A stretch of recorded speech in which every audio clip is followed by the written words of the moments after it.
ఈ రోజు మేము అవుట్డోర్ క్యాటరింగ్ లో 50 కేజీల మటన్ బిర్యానీ నార్మల్ రైస్ తో ఎలా చేస్తామో చూద్దాం రండి. ఫస్ట్ అయితే ఆయిల్ వేస్తున్నా, అలాగే నెయ్యి కూడా, గరం మసాలా వేసేద్దాం. గరం మసాలా ఫ్రై అయిపోయింది, పచ్చిమిరకాయలు వేసేద్దాము, అలాగే ఎర్రగడ్డ కూడా వేసేద్దాము. ఆనియన్ బాగా బ్రౌన్ కలర్లో ఫ్రై అయిపోయింది. ఇప్పుడు దీంట్లోకి కొత్తిమీర, పుదీనా, అల్లం పేస్ట్ వేస్తున్నా, అలాగే ఇప్పుడు పసుపు, చిల్లీ పౌడరు, ధనియాల పొడి, చికెన్ మసాలా, కస్తూరి మేతి, మటన్ మసాలా, గరం మసాలా వేసేస్తున్నా.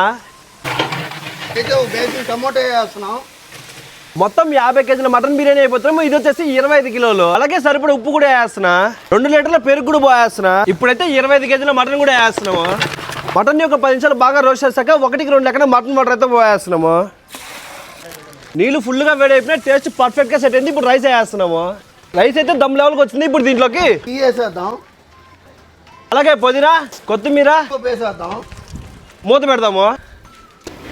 దమ్మేసి అరగంట అయింది. ఒకసారి ఓపెన్ చేసి చూద్దాము ఎలా వచ్చిందో. దమ్ము రెడీ అయిపోయింది. ఇప్పుడు దీనికి నెయ్యి పోసేద్దాము. లాస్ట్లో